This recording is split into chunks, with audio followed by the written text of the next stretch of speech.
ერთფული არ მოგიტანია. გიპოვე. და Lexus UX როდესაც ვადარებ Honda Fit-ს, ესე იგი Lexus-მა უკვე წააგო. მაგალითად დაჭერილი ამ ცხურს არ მგონია რამე თუ გააღამაზებს. მოდი ახლა ჩვეულებრივ D-ში დავაჭერ ახლა ბოლომდე გაზს. მოგესალმებით. თქვენი ყოფებით Dream Chasers-ის არხზე, მე მქვია ალექსანდრე და დღეს Honda Fit-ი ყავს, რომელზეც უნდა მოგიყვეთ. GR3 არის 2020 წლიანია, ძალიან დიდი ხანია ჩემი გამომწერი. ელოდება ამ მანქანის მიმოხილვას და ბოდიშით აქედან ესე დავიწყებ გამეწელა ჩემი ბრალია, მაგრამ ამ ყველაფერს პლუსებიც აქვს, იმიტომ რომ ყოველდღიურად დავდიოდი ამ Honda Fit-ით და მაქვს 1-2 აზრი ამ მანქანაზე, ასე რომ ჩაუჯექით, რასაც ჭამთ, ან სვავთ, შეგერგოთ ყველაფერი, ჩვენ ვიწყებთ ჩვენი Honda Fit-ის მიმოხილვას. წავედით.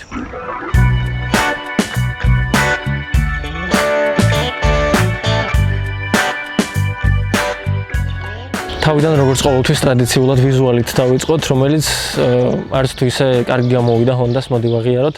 ძალიან ბევრი ადამიანი ცუცი ძახის ამ მანქანის ვიზუალზე, ძალიან ბევრს, არა, ვერ ვიტყვი რომ ბევრს მოწონთ. მოკლედ, ამ მანქანაში ვიზუალი ყველაზე ცუდი მხარეა და ამაში გეთანხმებით, მაგრამ იმის გათვალისწინებით, რომ ეხლა თვალი უკვე ნელ-ნელა უფრო ეჩვევა, აი თავიდან რომ გამოვიდა და ვიყიდე და ჩამოვიყვანე სულ პირველად თეთრი ჯერ კიდევ რავი არხზე დევს ვიდეო და ვისაც არ გინახავთ ეგ ვიდეოები შეგიძლიათ გადახვიდეთ და ნახოთ. მანდ არც ისე მომეწონა, სხვათა შორის მინდა ვთქვა ისიც, რომ ჩვენს შემთხვევაში არის ლუქს ვერსია, პლუს ძვირიანი ფერი აქვს, ყავისფერი არის მწვანეში გადადის და ასე შემდეგ, რაც უხდება რა, მოკლედ მე როგორც მივხვდი, მუქი ფერი კიდევ და კიდევ უფრო ალამაზებს ამ მანქანის ფორმებს, ისედაც მახინჯ ფორმებს, მაგრამ ცოტათი მაინც ალამაზებს. მე მაგალითად ყველაზე მეტად რაც არ მომწონს ამ მანქანაში არის ფარების ფორმა და სავარაუდოდ ბევრი დამეთანხმებით თუ ვინმეს გააქვთ კიდევ ისეთი ადგილი ამ მანქანაზე დანახული, რაც ფარებზე ნაკლებად მოგწონთ, აუცილებლად წავიკითხავ კომენტარებში. მაგრამ აქაც შემიძლია ვთქვა, რომ ამ ფარებზე უარესიც აქვს ამ მოდელებს, ანუ Honda Fit-ს რო ყიდულობ საბაზისო პაკეტს, აი ამ წლოვანების, ამ კუზაოს, ამაზე უარესი ფარებიც აქვს. შეიძლება აი აქ ლინზების მაგივრად და აი ხაზების მაგივრად ჩვეულებრივი, აი როგორც 2004-2005 წლის Fit-ებში იყო ხოლმე ფარები, ჰალოგენის დაახლოებით მაგ სტილში იყოს და იმასაც ვიტყვი, რომ 2004 წლის Fit-ის ფარები ბევრად უფრო ლამაზი არის და აი ეს ბას რეფორმები მომწონს, მოკლედ ისედაც პატარა არის მანქანა, ისედაც მთლად დიდს ვერაფერს ვერ მოთხოვ, ვერც სიარულში, ვერც ვერაფერში, მოკლედ რა. იმის გარდა რომ ეკონომიური უნდა იყოს და იმის გარდა რომ არ უნდა ფუჭდებოდეს რა და როგორც მინიმუმ ვიზუალი მაინც უნდა ქონდეს ამ მანქანას მომხიბვლელი, რომ აი მე მომინდეს რომ ვიყიდო და იმის გარდა რომ ისედაც ეკონომიურია და მაწვება იმაზე რომ თანხას არ ვხარჯო მანქანის სიარულში, იმის გარდა რომ ვცდილობ რომ თანხა არ დავხარჯო იმაში რომ უფუჭებელი მანქანა მყავს და ასე შემდეგ, მახინჯი მაინც არ იყოს მანქანა რა, აი ეგ არის ჩემი ერთადერთი მოთხოვნა. და აი წინა კუზაო ჯიპი 5 ეს პაკეტი რაც ყავდა არხზე, ვინც უყურებს ამ არხს უკვე დიდი ხნის მანძილზე გემახსოვრებათ ის მანქანა ვიზუალურად აი ბევრად აგრესიული იყო და მე მაგალითად მომწონს ეგეთი მანქანები. შეიძლება ეს მანქანა თქვენ მოგწონთ და ნუ არაფერს არ ვიძახი, უბრალოდ ჩემს გემოვნებაში დიდად ვერ ჯდება. კი რაღაცნაირად მიეჩვია თვალი, კიდევ ერთხელ გამომეორდები, მაგრამ როგორც არ უნდა მიეჩვიოს თვალი ამ ვიზუალს, ყოველთვის დაინახავ და იფიქრებ, რომ დიდად არ გამოვიდათ, მით უმეტეს იმის გათვალისწინებით თუ შეადარებთ წინა კუზაოებს და წინა კუზაოებში ცოტა უკეთეს ვერსიებს, როგორც არის ეს პაკეტი. მოკლედ ვერ კონკურენტობს რა. მაგრამ ამ მანქანას დადებითი მხარეებიც აქვს და ვიდეოს ყურება გააგრძელეთ, რომ გაიგოთ თუ რა დადებითი მხარეები აქვს ამ მახინჯ Honda Fit-ს. რადგან პლუსებზე დავიწყეთ საუბარი და ვთქვი, რომ პლუსებზე მოგიყვებით, ყველაზე დიდი პლუსი ამ მანქანაში არის განვითარებული ტექნოლოგიები რა. ანუ სალონიდან დაწყებული ძრავის, ჰიბრიდული სისტემის, კოლოფის, ყველა ამ ჰიბრიდული სისტემის შემადგენელი ნაწილი არის განახლებული წინა Honda-თან შედარებით, წინა Fit-ებთან შედარებით. ჩვენ შემთხვევაში არის აი ასეთი ფერის, ყავისფერი სალონი. სხვათა შორის სალონში აქვს ჩვენს მანქანას შავი ჭერი და ამ შავი ჭერის ისტორიაც შეგიძლიათ არხზე გადახვიდეთ და ნახოთ თუ საიდან აქვს ამ მანქანას აი ესეთი შავი ჭერი. ამ კომპლექტაციებს არ მოყვება და მით უმეტეს ამ Fit-ებში 2022 წლის ბოლომდე RS-ი არ ყოფილა, ანუ ეს პაკეტს რო ვადარებ, რეალურად ცოტათი არასწორია, იმიტომ რომ ეს ლუქსი არის და ლუქსი დაახლოებით L პაკეტის კონკურენტია რა. და L პაკეტი ყოველთვის იყო შუა და აი ისეთი საოჯახო პაკეტი და ეს პაკეტი ყოველთვის იყო სპორტული და ამანქანას ახლა რო ვადარებ სპორტულ პაკეტთან თლაც სწორი არ არის, მაგრამ რადგანაც არ არის 2020-დან 21 და 22 წლის მოდელებში RS ვერსიები სხვა არჩევანი არ მრჩება და უნდა შევადარო ჩემს წინა მანქანას, სადაც ეს ჩვენი მანქანა ვიზუალურად და სულიერად აგებს. ეხლა ესეც 4.3 ლიტრს წვავს, ის დაახლოებით 5 მიწვავდა და მე მაგალითად რომ მქონდეს არჩევანი ჩავასხავდი იმ 1 ლიტრით მეც და ვივლიდით ცოტა უფრო ვიზუალურად დახვეწილი მანქანით. მაგრამ ამ ჩვენს Honda Fit-ში ბევრად უფრო დახვეწილი არის ის, რომ აი ყოველდღიურად ქალაქში გადაადგილებისას არ გქონდეთ არანაირი პრობლემა მანქანით სიარულისას, არ გქონდეთ არანაირი პრობლემა იმასთან, რომ ბენზინი უნდა ჩაასხათ, არ გქონდეთ იმასთან პრობლემა, რომ კოლოფი გაფუჭდება და აი ოდესღაც გაჩერდება კი ყველა ამას იძახის, მაგრამ ამ ყველაფერთან ერთად იმის თქმაც მინდა, რომ რამდენი Honda Fit GP5 კუზავ მყავდა, არც ერთს არ თქონია კოლოფის პრობლემა რა.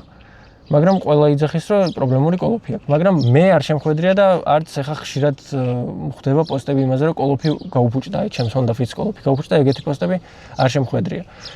რაც კოლოფს შეეხება და ძრავს, როგორც გითხარით, უნდა მოგიყვეთ. ჩვენს Honda Fit-ს ისევ 1.5 ძრავი აქვს, ისევ ჰიბრიდულია, არის კი ბენზინებიც, მაგრამ ჩემს შემთხვევაში ჰიბრიდი არის წინაწამყვანი, ჯამში გამოიმუშავებს 109 ცხენის ძალას, რაც ცოტა არის, ცოტათი მკვდარია ეს მანქანა იმასთან შედარებით, მაგრამ სტარტში არც ისე ცუდია, იმიტომ რომ ელექტრონული ძრავი ბევრად უფრო ჩართული არის და ეხლა უკვე სრულფასოვანი ჰიბრიდი არის ეს. აი როგორც წინათაობის Fit-ებთან ვადარებდით აქვებს, აქაც დაემატა ეხა ინვერტორი და უფრო მეც გადის ეს მანქანა ჰიბრიდულ ენერგიაზე, რაც ძალიან დიდი პლუსია. იმიტომ რომ ზუსტად ეგ ჰიბრიდული სისტემა გვაძლევს იმის შესაძლებლობას, რომ ამ მანქანას დაწვას დაახლოებით 3.5 ლიტრი. იდეალურ შემთხვევაში რეალურად დაწვავს დაახლოებით 4.5-ს, მე მაგალითად 4.5-ს მიწვავს, იმის გათვალისწინებით, რომ 16-იანი დისკები გვაქვს. და ამ ყველაფერზეც მოგიყვებით, ჯერ ჩავამთავროთ საბაზისო Honda Fit-ის ისტორია და მერე უკვე გავუსვათ ხაზი იმას, თუ რა აქვს ჩვენს ლյուქს კომპლექტაციას განსხვავებული და რატო უნდა იყიდოთ ლյուქსი ან რატო არ უნდა იყიდოთ, მაგას თქვენ რომ გადაწყვეტ, მივალთ მაგამდეც. ცოტა უფრო დეტალურად რო ვისაუბრო სალონზე და ჩემი აზრი ამ სალონზე, მე მომწონს კი ფერი ცოტათი განსხვავებული არის ჩვეულებრივი რიგითი Honda Fit-ებისგან, რაც აუქციონზე როდესაც ვნახე, მე მაგალითად მომეწონა, იმიტომ რომ ცოტათი განსხვავებული არის და ცოტა განსხვავებული, ოდნავ მაინც განსხვავებული მანქანა როდესაც არის, მე მხიბლავს, მით უმეტეს Honda Fit-ის შემთხვევაში, როდესაც ვიზუალურად ვერ გამოირჩევა, სალონი მაინც კონდეს თქო კარგი. და რეალურად ეხა თლად ისეთი კაშკაშა და ჭყეტელაფერი არ არის, რომ ხელი შემიშალოს ყოველდღიურ სიარულში, მეც მივეჩვიე და ბევრჯერ შემხვედრია ადამიანი, ვინც ნახავდა ამ სალონს და იტყოდა, რომ ვა Honda Fit-ი აი ესეთი ფერის სალონით, ტყავით და მოკლედ კარგია, იმიტომ რომ ეს Honda Fit-ებიც ვითარდება და უკვე ნელ-ნელა ცოტა უფრო მოამერიკულებული არის, შემიძლია ეგრეც ვთქვა, იმიტომ რომ რეალურად ხმის იზოლაციაც გაუმჯობესეს, რეალურად სავარძლებით ძალიან მომწონს, იმიტომ რომ რბილი არის და კარგად ვზივარ, დიზაინიც დახვეწილი არის, თან სავარძლების გათბობა გვაქვს, ჩვენს მოდელს არ აქვს საჭის გათბობა, მაგრამ არის მოდელები, რომელსაც საჭის გათბობაც აქვს, ცოტა იშვიათად არის, იმიტომ რომ ცოტა ცივი რეგიონებიდან არის, რომ დაჭირდეს, მოკლედ იაპონელს Honda Fit-ის ყიდვა საჭის გათბობით. მე მაგალითად მომწონს ხოლმე მანქანაში საჭის გათბობა და ვფიქრობ, რომ საჭირო ფუნქცია არის, იმიტომ რომ გაყინულ ტყავის საჭეს არ მოკიდებთ ხოლმე ხელს, დაგოქავთ და ზუსტად ნახევარწუთში უკვე შეგიძლიათ ადეკვატურად მოკიდოთ ხელი, მაგრამ ეგ ყველაფერი ფუფუნებაა და რა მომენტ ახლა Honda Fit-ს რა უნდა მოვთხოვოთ ეგ არ ვიცი. მაგრამ რო კონდეს ცუდი არ იქნებოდა. რთული არ არის უკვე რეალურად 2020-დან ზევით მანქანებში ძალიან ხშირად მხდება ეგეთი რაღაცები და აქაც კარგი იქნება და ცოტა უფრო ხშირი რო იყოს.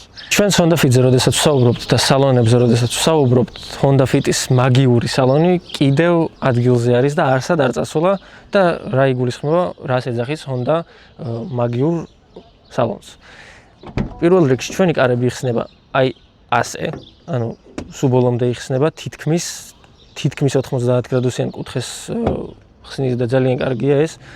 ამ ყველაფერთან ერთად წინათაობებიდან გადმოვიდა ეს მაგიური სავარძლები, სადაც შეგიძლია ესე ამოწიო და ჩვეულებრივ ნახე უზარმაზარი ადგილი გაქვს, ერთი სკამის იქცევა ასე და მეორეც, ანუ პრობლემა არ გვაქვს ადგილთან და თუ გინდა რაღაცების გადადება, აქაც შეგიძლია გადააწიოს სავარძელი და ჩვეულებრივ თითქმის სწორ იატაკად იქცევა და თითქმის რატო ვიძახი, აი დაახლოებით ესეთი 4-5 სანტიმეტრიანი სხვაობა გვაქვს სწორი იატაკისთვის. მაგრამ ეს 4-5 სანტიმეტრიანი სხვაობა დიდი არაფერია, იმიტომ რომ ელემენტები არის უფრო გაზრდილი და ეხა უკვე რეალურად სრულფასოვანი ჰიბრიდი არის ჩვენი Honda Fit-ები, ასე რომ ეპატიება ჩემი აზრით ის 4-5 სანტიმეტრიანი სხვაობა წინა თაობასთან შედარებით.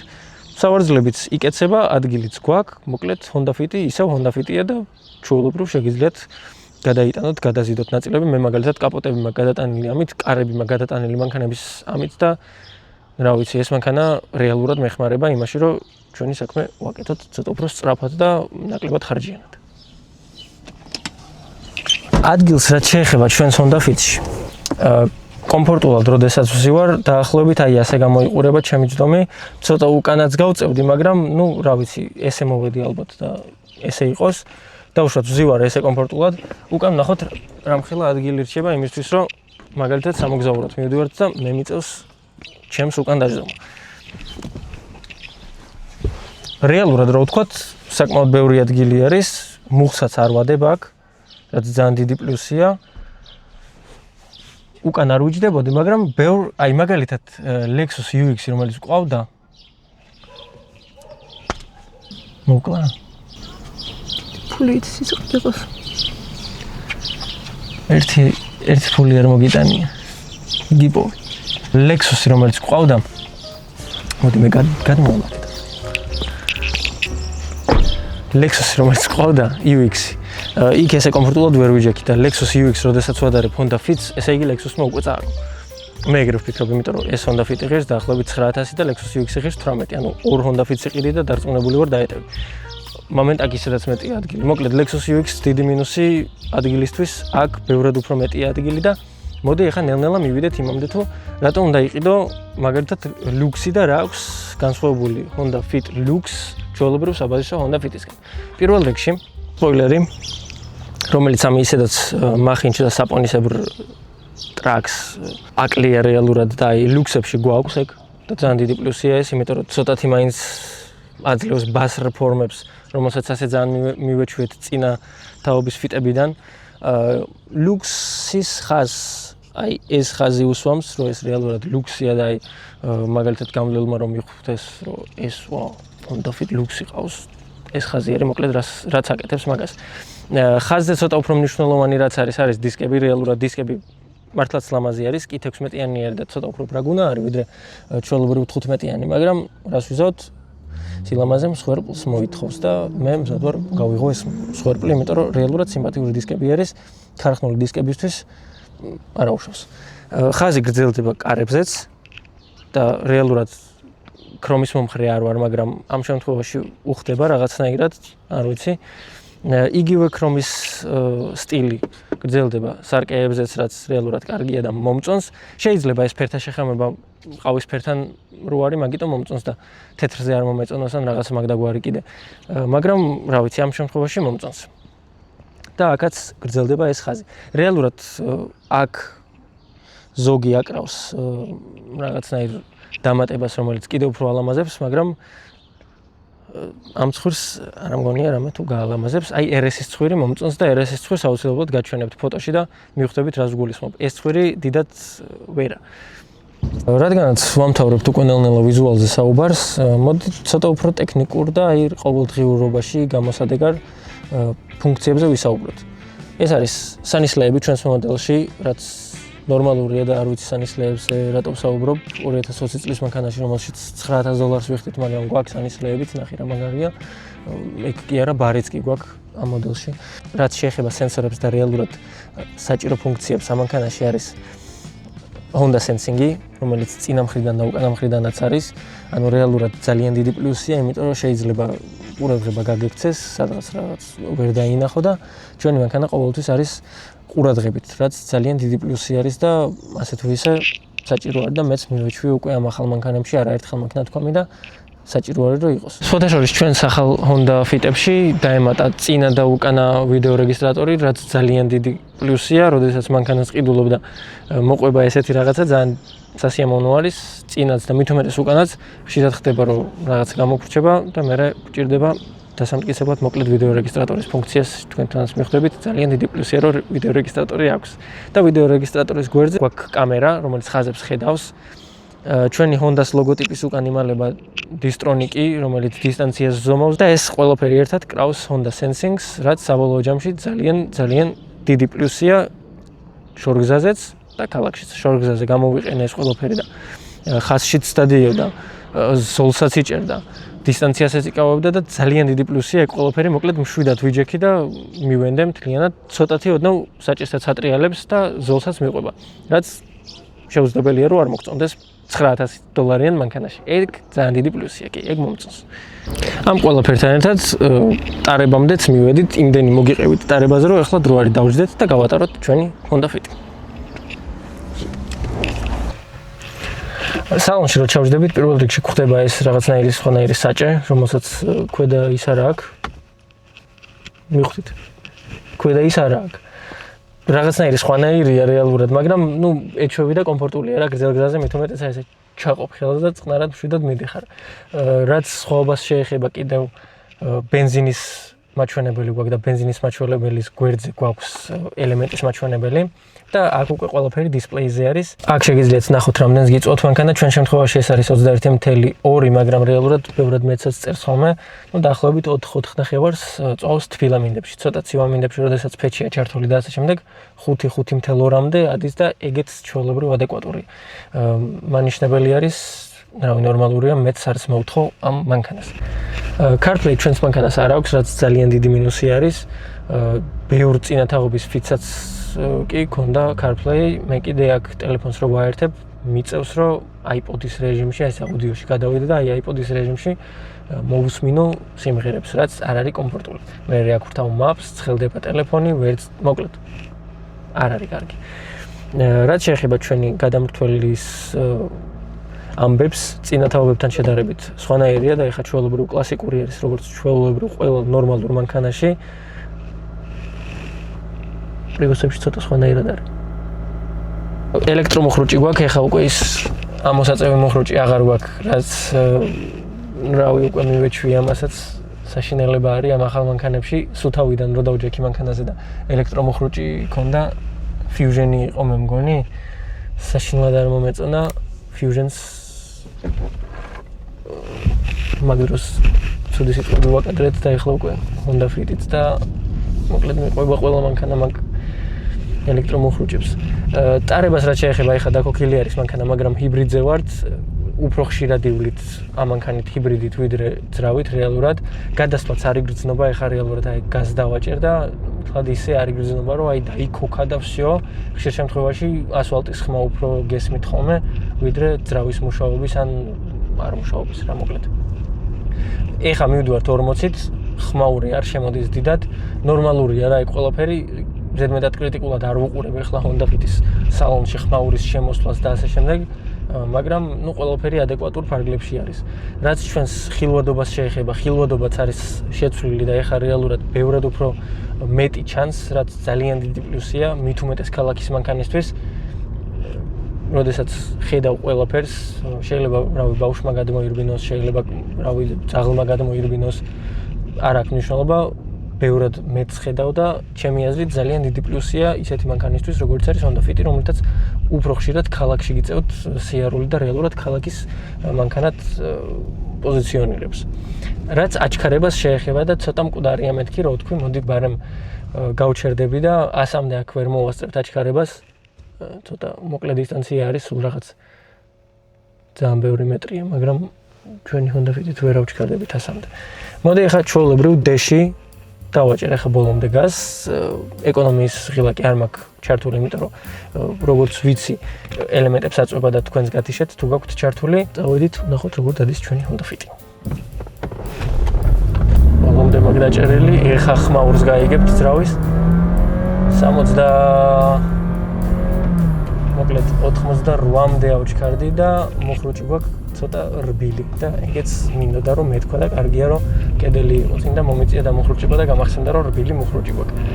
მოკლედ ჩვენი Honda Fit რეალურად ეხლა ყოველდღიურად ქალაქში რაშიც დაგჭირდებათ ყველაფერს იზავს. ამაზე სწრაფად არ ვიცი სად უნდა წახვიდეთ ან რატო უნდა წახვიდეთ ქალაქში.